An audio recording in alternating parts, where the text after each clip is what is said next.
السلام عليكم saaxiibayaal ka hor inta aadan muuqaal kala soo gelinin youtube-kaaga waxaad u baahan tahay in aad daawato muuqaalkan. youtube waxa uu soo rogay shuruudihii ugu adkaa evid ee lagula dagaalamayo muuqaalada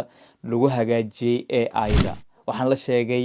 in janaalo badan oo daafaha caalamka ay halis ugu jiraan in muuqaaladooda hawada laga saara. adigu laftirkaaga muuqaalkan daawanaya haddii aadan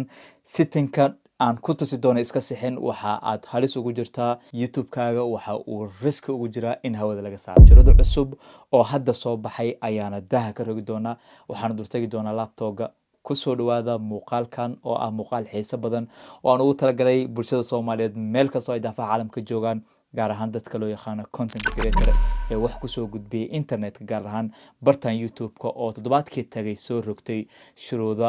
aan laga gudbi karin oo la xiriira muuqaalada AI-da. sitan ayay soo koriyeen cusub oo aad u baahan tahay in aad tigsiisa amaba aad saxda ka hor inta aadan muuqaal kale soo gelin youtube-kaaga. haddii aadan sixin oo shuruudahan lagugu dul hirgelin waxa uu channel-kaaga halis ugu jiraa in hawada laga saaro. mar kale waan ku celinayaa, haddii aadan settingkan iska sixin isla markaa aadan tigsiinin settingkan mar kastoo aad muuqaal soo gelinaysa youtube-kaaga waxa uu risk ugu jiraa in hawada laga saaro. soo dhawaada.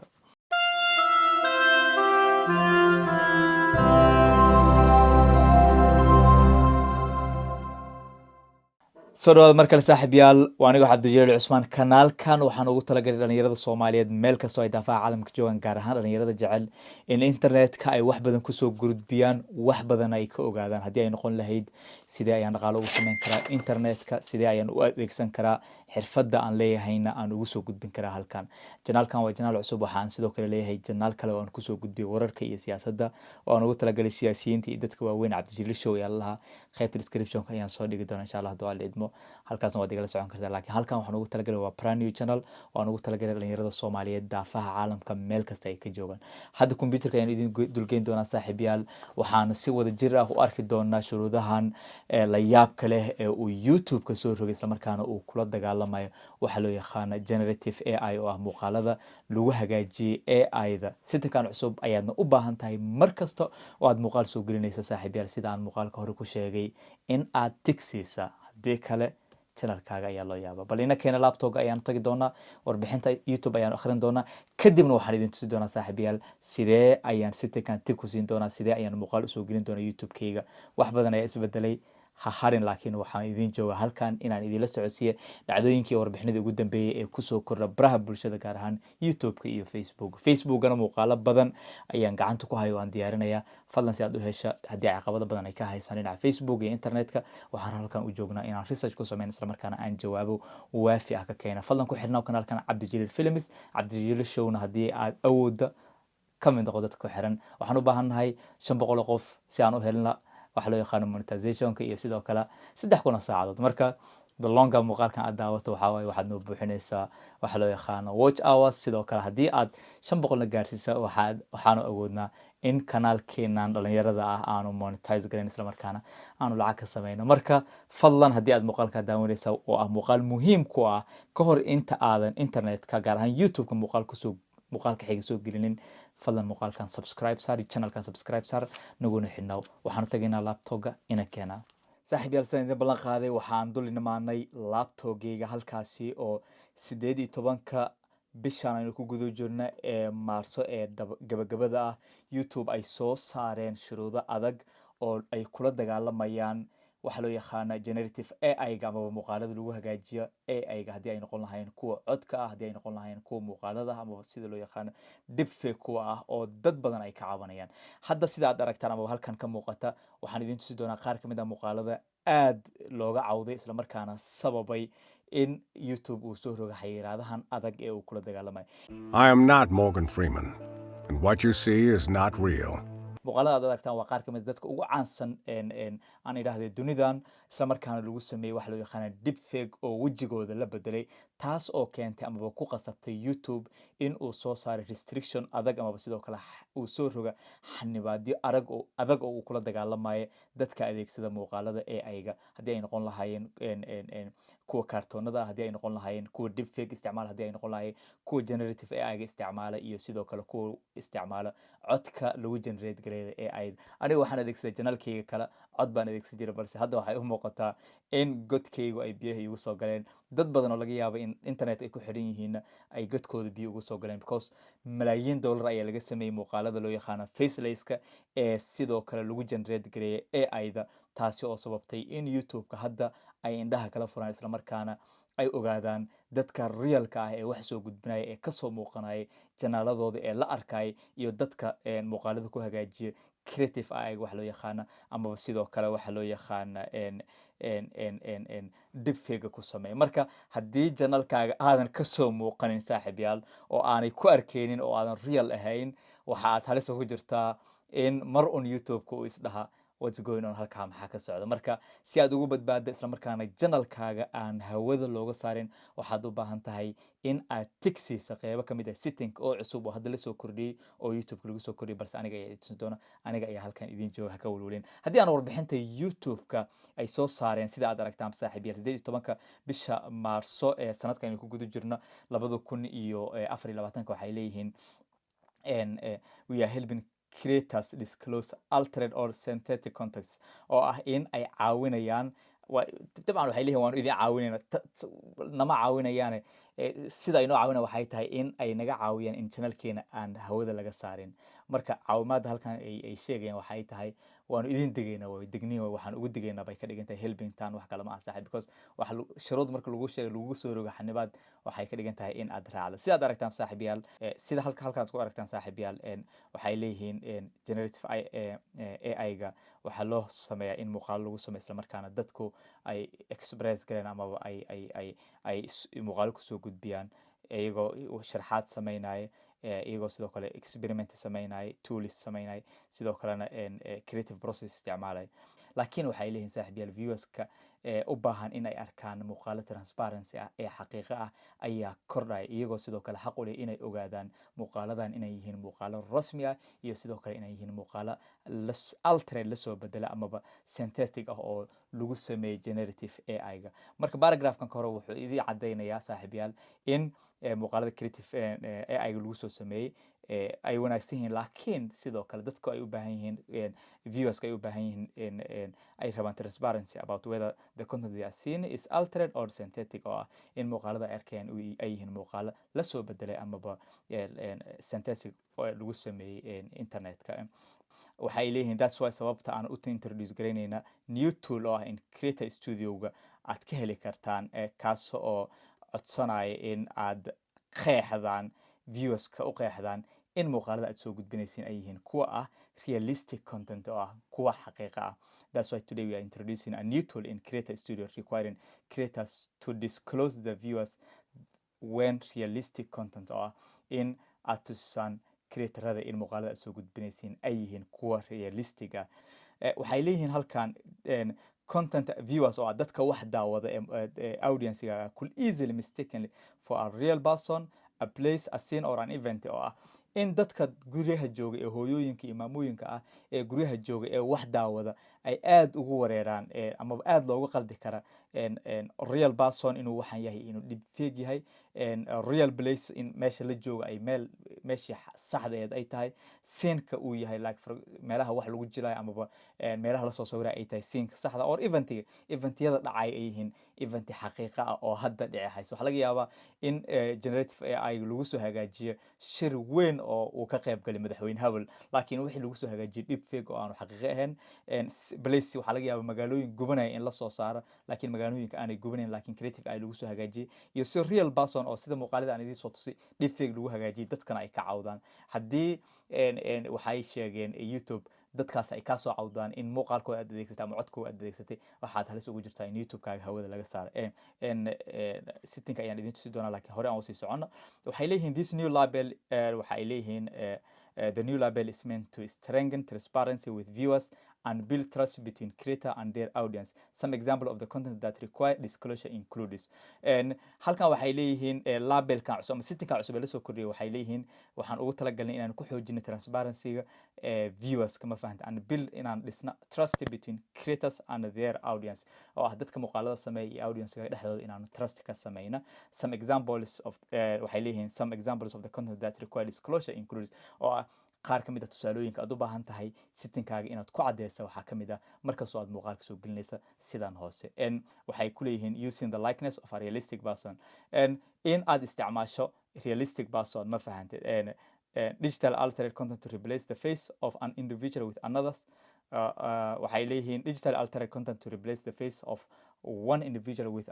another's ma fahantid like inaad qof wejigiisa ku bedesha ama swap up samaysa aad qof kale ku bedesha ayaa loo baahan yahay in aad cadeyso. waxaa kaloo sidoo kale loo baahan yahay altered footage of a real event or a place oo ah haddii meeshan aad bedesha for example haddii aad dhahdo shir ka dhacay muqdisho oo aad AI kusoo hagaajisay madax aan meesha joogin kasoo qayb gashay aad dhahday ama shir ka dhacay Hargeysa ayaad dhahday waxaad sidoo kale AI deepfake ku samaysay madax aan meesha kasoo for example haddii aad dhahdo madaxweynaha Soomaaliya ayaa wuxuu ka qayb galay tusaale camal sorry news ba ugu qufulan madaxweynaha Soomaaliya wuxuu ka qayb galay shir ka dhacay Hargeysa haddii aad dhahdo AI ku hagaajisay ama deepfake ku hagaajisay waxa laga yaabo hooyooyinka inay fahmeen oo ay madaxa ka qabsadaan ama warkiis si qaldan loo faafiyo ama xogta si qaldan loo qaato. marka altering footage of a real event or a place oo ah event aanan dhicin inaad dhahdo way dhacday ama sidoo kale meel aadan joogin inaad dhahdo halkan ayaan jooga. all those things waxa lagu sameyn karaa wax loo yaqaan creative AI waana wax aad u baahan tahay in settingkaaga aad ku cadeysa. tan saddexaad saaxiibayaal aad tahay inaad cadeyso waxay tahay wax loo yaqaan generating a realistic scene oo ah wax markaasi dhacay inaad cadeyso. for example like dab meel qabsaday saaxiibayaal ka waran haddii aan dhaha intaan deepfake kusoo hagaajiye White House aqalka Mareykanka looga arrimay kadibna oo aan fire saara aan qabadsi generative AI wax dhan buu sameynaya kadibna aad dhahda ka waran aad waraha u sheegtay ama dadka aad la wadaagta White House oo gubanaya marka waa wax loo yaqaan scene-ka inaad bedesho oo aad khalad samaysay marka waa waxyaabo riski ah. marka haddii saaxiibayaal saddexdan arrimood uu ku jiro muuqaalkaaga iyo haddii aanu ku jirin labaduba waxa aad u baahan tahay settingka aan ku tusi doona in aad tigsiisa haddii uu ku jiro arrimahan yes ayaad leedahay haddii aanu ku jirin waxaad leedahay no. haddii aad dhihi weyda saaxiibayaal waxa aadna kala kulmi doontaa cawaaqib aad u adag waxaana YouTube-kaaga uu halis ugu jiraa in marka la hirgeliyo shuruudahan dhowaan hawada laga saaray channelkaaga. YouTube saaxiibayaal waxay sheegeen inay shaqaaleysiin ilaa iyo 20,000 oo shaqaale ah oo arrintan ka shaqeyn doona isla markaana hirgelin doona sidoo kalena diyaar u ah in ay tallaabooyin ka qaadaan ciwaanada aan si dekaan raacin oo aan buuxinin. haddii aan hore usii socono saaxiibayaal waxay leeyihiin sidoo kale waxaanu aqoonsanaynaa in qaar ka mid ah creatorada ay isticmaalaan generative AI in variety of ways oo ah in inta ay wax abuureen. for example laguma diidana inaad isticmaasho creative AI si wanaagsan inaad u isticmaasho. for example aniga camal haddii aan Photoshop background-kayga ku hagaajisto isla markaana creative AI wax kusoo dardaro yani background-ku saarta dhibaato kama taagna. sidoo kale haddii aan generative AI codka ku hagaajiyo dhibaato kama taagna. for example Adobe camal hadda wuxuu soo kordhiyey qayb codka AI ka caawinaya qayb transcription AI ka caawinaya qayb sidoo kale ka caawinaya wax loo yaqaan make up-ka. marka Photoshop CapCut camal aan idhaahday saaxiibayaal waad aragteen make up fara badan ayuu leeyahay AutoCAD ayuu leeyahay. all those things waa wax creative AI oo aan dhibaato kugu ahayn marka ayagana ma diidayaan sida captionada camal waxay leeyihiin haddii aan tusaale u soo qaado scripting camal haddii aad muuqaalkaaga scriptigaaga aad AI ku hagaajiso okay ma fahant content idea haddii laga caawiyo oo uu ka caawiyo AI that's okay ma fahant automatic captions haddii aad samayso waa caadi wax dhibaato ama lahan dhibaatooyin waxyaabaha aan dhibaatooyinka loo arkin saaxiibayaal waxaa ka mid ah color adjustment or lighting filter in a color iyo waxyaabahaas aad AI isku hagaajisay that's okay ma garatay. special effects like background or blur or vintage effects that's also normal ma garatay. vintage waa marka CapCut-ka iyo Adobe-ka xitaa hadda way soo kordhiyeen waana creative AI waxyaaba ay soo kordhiyeen Adobe-ka ayuu ka mid yahay in background in dhinacyada xoogaa aad har ka soo gelisa video-ga waa wax loo yaqaan vintage blurry inaad background-kaaga ku samaysa waa wax okay ah inaad effect geliso waa wax okay ah beauty filter or other visual enhancement waa okay wax loo ogol yahay. for example CapCut-ka waxa uu leeyahay meelo badan oo muuqaalkaaga aad ka hagaajin karto ka qurxin karto wajiga smooth ka dhigi karto wajiga ka weyneyn karto dhoola cadeen aad hagaajisan karto garbaha ka weyneysan karto all those things waa feature CapCut ku ogolaan ama feature other software aad ka heli karta, laakiin dhibaato maahan iyagu. Waxa dhibaatada ah waa saddexdii shay aan kor kusoo sheegay. Kuwan haddii uu ku jiro videogaaga no ayaad leedahay, kuwa kale haddii uu ku jiro yes ayaad leedahay. Settingkana ha degdegan, aniga ayaa ku tusin doona insha Allah hadduu aleedmo. Okay, haddii aan sii socono, you can see a longer list of example in our help list. Halkaas bay ku dirayaan oo ah long listiga, halkan baad ka arki doontaa. Which we don't want hadda inaan aadno, marka macno badan kuma jiro. Laakiin waxa ugu muhiimsan saaxiib waxay tahay this is akhbaar hadda soo dhacday waay. Waxay leeyihiin saaxiib ugu dambeyntii you will start seeing the libraries roll out across all YouTube surface and formats in the weeks ahead, beginning with the YouTube apps on your phone, oo ah in YouTube apps aad ka aragta. Marka dambana waxaa laga yaabaa ay leeyihiin soon on your desktop and TV. Desktop iyo TV ayaad ka arki doontaa marka disclaimer-ka aad samayso. Marka waxaan idin tusin doonaa saaxiibayaal, setting baan idin dulkeyn doonaa si aad khatartaan ugu digtoonaataan, isla markaana aad uga ilaalisaan in janaladiin hawada laga saara. Marka from maybe next week arrintan waa la hirgelin doonaa. Waxaan u baahan tahay in si degdeg ah aad u ogaato halka aad u socoto, si aad ugu digtoonaato in janalkaaga aad waqtiga badan soo gelisay ee main source-ka kuwa, isla markaana aad noloshaada qayb ka mid ah ku jiro, in dee aad ka digtoonaata in hawada laga saaro. Saaxiib yar, warbixinta baan idin akhrinaya, Ingiriis baa kusoo qoray. Ingiriiskana waa la dhacay, iga raali noqdayaa, iska yara degdeg af Soomaaliga baa sakaraad ku nahay. Marka intaan waa xogti saaxiib yaal, waa sidaad aragtaan waa YouTube blogs waay, waa website-kooda rasmiga ee YouTube waay. Markaad soo gasho YouTube official blog, markaad soo gasho waxaad leedahay news and events. Description waa idiin soo dhigi doonaa warbixintan. Waxaad sidoo kale arki doontaa how we are helping creators disclose altered or sensitive contents, oo ah mowduuca oo la soo geliyay March aan idhaahdee 14keeda, isla markaana lagu wada in April isbuuc ugu horeysa la hirgeliyay. This is a very big news, very big update no way. Waxaad u baahan tahay, laakiin aniga baa ku jooga, waxaan ku tusin doonaa settings si aad ugu digtoonaato. Marka this is the warbixinta saaxiib yaal, waxaan idin dulgeyn doonaa settingka inta ugu muhiimsanayd waa idin dulmaray. Waxaa la dhahaa crash war baa la dhahaa, waa idin akhriyay. Marka waxaan sameynaynaa okay, sideen ugu digtoonaadaa waaye. Haddii aan idin tusiyo akhbaarta idin akhriyay, waxaan idin tusinayaa sidee ayaan settingkan ku ogaan karaa. Settingkana tusi waay, setting ayaan kusoo xigay ugu degdegan, aniga ayaa hadda ku siin doona saaxiib yaal. I hope inaad muuqaalka already subscribe saarteen, iska like iskaga dhufateen, isla markaana commentiga saaxiib yaal qaac isaga soo siiya. Thank you, xitaa macno badan baa sameynaysa because muuqaalkan ay dad badan gaarsiinaysaa. Marka ha ka walwalina saaxiib, arrimahaas yaanu ragga ka wada sheekaysanin, hal iska soo hagaajiya. Okay, let me show you marka guys, waxaan idin tusinayaa marka setting baan idin tusinaa oo ah qaybta ugu muhiimsan saaxiib yaal, oo aad u baahan tahay inaadan ilaawin. Haddii aad ilowdana adiga baa cirka roob ku eg. Okay, waxaan leenahay sidaad taqaanaan qof kasta uu yaqaana sida muuqaal loo soo geliyo YouTube-ka. Waxaan ku dhufanaynaa YouTube, kadib waxaan leenahay upload video ayaan leenahay. Intaas kadib waxaan leenahay select a video, oo ah inaan video soo gelino. Sidaan u soo gelin naqaan, waxaan idin raadinayaa muuqaal yar oo dhaqsi dhacay. Soo muuqaal yar baan idin gelinayaa oo idin soo upload garaynaya si aan waqti badan idin ka qaadanay. Marka kan baan iska leeyahay intro, haddii aan dhaho geli kan baa yar. Hadda meeshaan wada naqaani baan wada joognaa, everyone knows here, oo waa is like meesha waa dashboardkii muuqaalka soo gelinay saaxiib yaal. Marka halkan waxaan ku qori jirnay title-kii as usual baan ku qori jirnay, soo ma ahayn. Marka waxaanu leenahay shuruudaha cusub ee la soo rogay. Tusaale waay waxaas. Marka adiga waxaad ku qoraysaa adiga yaqaan, because waxa YouTube-kaaga soo gelisay hol adiga ku taalo waay. Saaxiib yaal, marka title ku soo qortaan waxaad leedihiin hoos baad u soconaysaan, oo ah halkan as usually sida ogeedeen waxay ahayd waxa loo yaqaana kaliya waxaanu haysanay calaamadan oo ah yes it's made for kids or no it's not made for kids. So caruur baa loogu talagalay videogan, or it's not made for kids. I hope everyone know buu dhahaa taas, everyone knows, ma fahantay. Laakiin waxaa la soo kordhiyay waa more baad leedahay, show more baad leedahay. Kadibna waxaa halkan baa la soo kordhiyay saaxiib yaal, meesha la isku arkay masiibadu ka dhacday waa halkan. This is meesha la iska rabo saaxiib yaal, oo ah altered content, ma fahantay. Do any of the following describe your content, oo ah any of these following content-gaaga ma describe garaynaya ama ma ku xusun tahay. Maxaa ka mid ah maxaa ka mid ah waxaa waaye makes a real person appear to say or do something they didn't say or do it, oo ah in qof real person ah aad u ekaysiisa amaba aad sheegto inuu sheegayo wax aanu sheegin ama uu sameynayo wax aanu sameynin. Number 2 oo ah alter footage on a real event or a place, oo ah inaad bedesho footage real place or real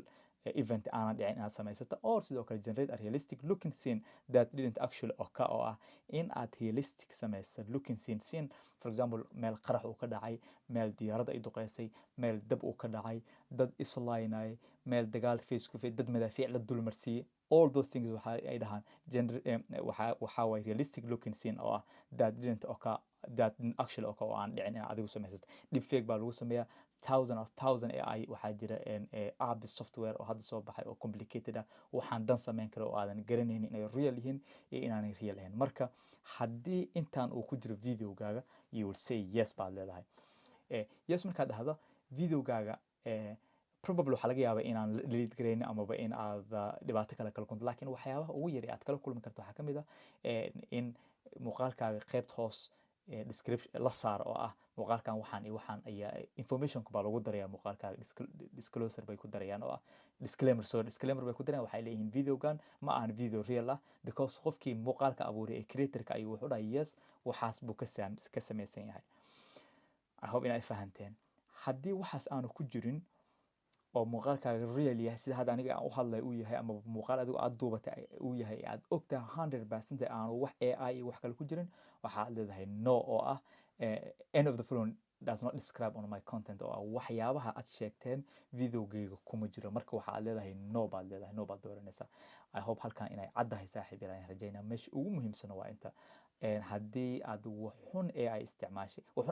haddii aad AI isticmaasheen oo AI-giina like deepfake isticmaashan oo la garanaya for example aad bedeshay qof dhan madaxiisa wejigiisa qof dumar aad bedeshay qof rag aad bedeshay qof mas-uul oo la garanaya aad bedeshay tusaale soo qaatay ugu fiican ugu weyn waxaa ka mid ah madaxweynaha Soomaaliya camal oo Hargeysa ka degay ama madaxweynaha Soomaaliland camal oo Kismaayo ka qadaynaya ama Abiy Ahmed oo xeebta Soomaaliya ku dabaalan all those things waa deepfake baa ku hagaajin kartaa like video inta ka soo dhigto Gemini baa hadda soo baxay all those things Sora baad aragtaan oo Google waxaadna hadda inta ku soo hagaajisay aad soo gelisay saaxiibayaal adiga baad cirkaas reeb ku ogtahay marka waa inaad ka digtoonaataa haddii waxaas ugu jira waxaad leedahay yes kaliya waxaa laga yaabaa in caqabad aadan waxay u badan tahay in kaliya aan muuqaalkaaga la delete garaynin laakiin description lagu dara haddii aad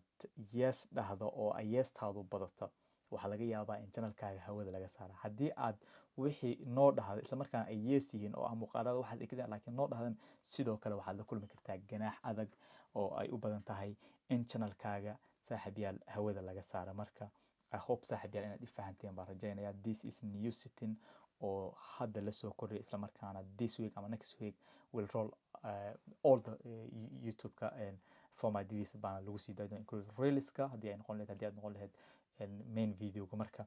this is new setting saaxiibina marka waxaad leedahay always waa inaad dhahdaa no halkan waxaan ku haysanaa no oo ahayd tii caruurta taas itan ha isku qaldeena this is new feature hadda la soo kordhiyay waay this week waana wax loo yaqaano alternate content oo ah in muuqaaladiina aad bedesheen ama waxyaaba AI aad ku soo kordhiseen the rest waa intaan wada naqaanay saaxiibayaal wax kale oo halkan ku cusub malahan